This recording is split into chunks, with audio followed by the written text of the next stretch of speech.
ಇಡಿ raid ಮಾಡಿಸಿದ್ರು, CBI raid ಮಾಡಿಸಿದ್ರು, ಕೊನೆಗೆ ಜೈಲ್ಗೂ ಕಳಿಸ್ಕೊಟ್ರು. ಅದಕ್ಕಿಂತ ಕಷ್ಟ ಇನ್ನೇನಿದೆ?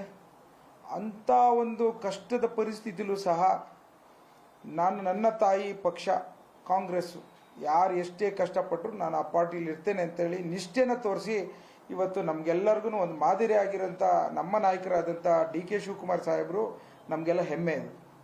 ನಾನೊಬ್ಬ ಸಂಬಂಧಿಯಾಗಿ ಮಾತಾಡ್ತಿಲ್ಲ, ನಾನು ಒಬ್ಬ ಕಾರ್ಯಕರ್ತನಾಗಿ ಕೆಳ ಹಂತದಲ್ಲಿ ನಮ್ಮ ಅಧ್ಯಕ್ಷರಾದಂಥ DK ಶಿವಕುಮಾರ್ ಸಾಹೇಬ್ರವರ ನಡೆ, ಅವರ ಕಾರ್ಯವೈಖರಿಗಳು, ಅವರು ಹೇಳಿದಂಥ ಉಪದೇಶಗಳು, ಅದನ್ನೆಲ್ಲ ನೋಡಿ ಹೇಳ್ತಾ ಇದ್ದೇನೆ.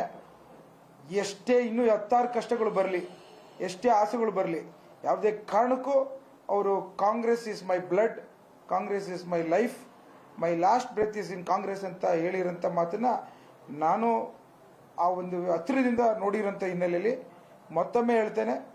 ಕಾಂಗ್ರೆಸ್ ಅವ್ರ ರಕ್ತದಲ್ಲಿ ಇರೋದ್ರಿಂದ ಇವೆಲ್ಲ ಮಾತುಗಳಿಗೆ ನಾವ್ಯಾವುದಕ್ಕೂ ಬೆಲೆ ಕೊಡದಲೆ ಈ ಹಗುರವಾದಂಥ ಹೇಳಿಕೆಗಳನ್ನು ಮಾತಾಡಬಾರ್ದು ಅಂತ ನಾನು ಅವರಲ್ಲೂ ಕೇಳ್ಕೊತೀನಿ. ನಾನು ಈಗ ರಾಜಣ್ಣ ಅವರು ಬಿಜೆಪಿಗೆ ಹೋಗ್ತಾರೆ ಅಂತ ಮಾಜಿ ಶಾಸಕರು ಹೇಳಿದ್ದಾರೆ. ತಾವು ಅದೇ ಜಿಲ್ಲೆಯವರು, ರಾಜಣ್ಣ ಅವರು ಬಹಳ ಹತ್ತಿರದಿಂದ ಬಂದವರು, ಸಚಿವ ಸ್ಥಾನದಿಂದ ಅವರು ವಜಾ ಮಾಡಿದ್ಮೇಲೆ ಆ ರೀತಿ ಬೆಳವಣಿಗೆನ ರೆಡಿಯಾ ಬಿಜೆಪಿ ಅವರು ಸಂಪರ್ಕ ಮಾಡಿದಾರ, ಹೋಗ್ತಾರ, ಏನ್ ಸರ್ ಸೌಂಡು?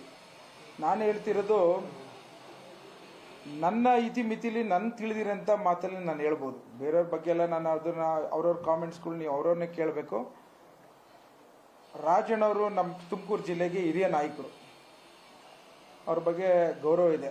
ಅವರು ಬೇರೆ ಪಕ್ಷದಲ್ಲಿ ಮಧ್ಯದಲ್ಲಿ ಹೋಗಿ ಬಂದಿದ್ದರು, ಒಂದು ಇತಿಹಾಸ ಇದ್ರೂ ಸಹ ನನ್ನ ಅನಿಸಿಕೆ ಪ್ರಕಾರ ಆ ಥರದ್ದೆಲ್ಲ ನಿರ್ಧಾರ ತೆಗೆದುಕೊಳ್ಳಲ್ಲ ಅಂತ ನಾನು ಅನ್ಕೋತೇನೆ. ನಾನು ಪ್ರಯತ್ನಗಳು ಮಾಡ್ತಾ ಇದ್ದಾರೆ ಬಿಜೆಪಿ ಅವರೇ ಯಾವುದೋ ಒಂದು ಇಷ್ಟೇ ಇದರಲ್ಲಿ ವೇದಿಕೆಯಲ್ಲಿ ಹೇಳಿದ್ದಂಥ ಮಾತನ್ನ ನನಗೂ ಯಾರೋ ಹೇಳಿದ್ರು.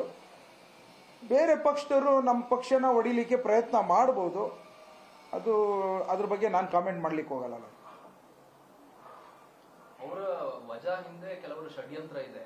ಅದನ್ನ ದೆಹಲಿ ತನಕ ಹೋಗಿ ಸುಮಾರು 10,000 ಜನ ಸೇರಿಸಿ ಜಂತರ್ ಮಂತರ್ಲಿ ಪ್ರತಿಭಟನೆ ಮಾಡಿ ಹೈಕಮಾಂಡ್ಗೆ ಮನವರಿಕೆ ಮಾಡಿಕೊಟ್ಟು ಮತ್ತೆ ಅವ್ರನ್ನ ವಾಪಸ್ ತಗೋಬೇಕು ಅನ್ನುವಂತ ಒಂದಷ್ಟು ಪ್ರಯತ್ನಗಳು ಸ್ವಾಮೀಜಿಗಳ ಮಟ್ಟದಲ್ಲಿ, ಸಮುದಾಯದ ಮಟ್ಟದಲ್ಲಿ ನಡೀತಾ ಇದೆ. ಈಗ ನಾನು ಒಬ್ಬ ಸಣ್ಣವನಾಗ್ತೇನೆ. ಇವತ್ತು ಆ ವಿಚಾರದಲ್ಲಿ ಹೈಕಮಾಂಡಲ್ಲಿ ನಡೆಯೋ ಮಾತುಗಳು ಮತ್ತು ದೊಡ್ಡ ಹಂತದಲ್ಲಿ ನಡೆಯೋ ಮಾತುಗಳಿಗೆ ನಾವೆಲ್ಲ ಉತ್ತರ ಕೊಡೋಷ್ಟು ದೊಡ್ಡನಲ್ಲ ನಾನು. ಎಲ್ಲೋ ಒಂದು ಕಡೆ ಇವತ್ತು ಹೈಕಮಾಂಡ್ ಅವರೇ ಮಂತ್ರಿ ಮಾಡಿರ್ತಾರೆ, ಹೈಕಮಾಂಡ್ ವಿರುದ್ಧ ಕೆಲವು ಮಾತುಗಳು ಆಡಿದ್ದಾರೆ ಅನ್ನೋದಕ್ಕೋಸ್ಕರ ವಜಾ ಮಾಡಿದ್ದಾರೆ ಅಂತ ತಿಳಿದಿರೋಂಥ ವಿಚಾರ. ಸೊ ಅದನ್ನು ಮುಂದಿನ ದಿನ ಕರೆಕ್ಷನ್ ಆದರೆ ಹೈಕಮಾಂಡ್ ಅವ್ರು ನಿರ್ಧಾರ ತೆಗೆದುಕೋಬೋದನೋ ಅಂತ ಅನಿಸುತ್ತೆ. ಅವರು ಹೋಗಿ ದೆಹಲಿಲಿ ಹೈಕಮಾಂಡ್ ಮುಂದೆ ಮನವರಿಕೆ ಮಾಡೋಂಥದ್ದು ಎಲ್ಲರೂ ಸಾಧಾರಣ ಮಾಡ್ತಾರೆ. ಮಾಡೋದ್ರಲ್ಲಿ ತಪ್ಪೇನಿದೆ, ಮಾಡಲಿ. ಸೆಪ್ಟೆಂಬರ್ ಕ್ರಾಂತಿ ಅನ್ನೋದು ಅದೇ ಅಂತ ಹೇಳಿ ರಾಜೇಂದ್ರ ಏನು ಸೆಪ್ಟೆಂಬರ್ ಕ್ರಾಂತಿ? DK ಶಿವಕುಮಾರ್ ಅವರು ಟೀಮ್ ಜೊತೆಗೆ ಬಿಜೆಪಿಗೆ ಸೇರಿ ಅಲ್ಲಿ CM ಆಗ್ತಾರೆ. ರಾಜೇಂದ್ರ ಅವರು ದೊಡ್ಡ ರಾಜಕಾರಣಿ. ರಾಜೇಂದ್ರ ಅವ್ರ ಬಗ್ಗೆ ಮಾತಾಡೋಷ್ಟು ನಾನು ದೊಡ್ಡನಲ್ಲ. ಇವತ್ತು ಅವ್ರಿಗೆ MLC ಚುನಾವಣೆಯಲ್ಲೂ ಸಹ ನಾನು ಸಹಕಾರ ಕೊಟ್ಟಿದ್ದೇನೆ. ಆದ್ರಿಂದ ನಾನು ಅವರ ಹೇಳಿಕೆಗಳಿಗೆಲ್ಲ ಪ್ರತ್ಯುತ್ತರ ಕೊಡೋಂಥಷ್ಟು ದೊಡ್ಡನಲ್ಲ ನಾನು. ನೀವು ಅವ್ರನ್ನೇ ಕೇಳಿ.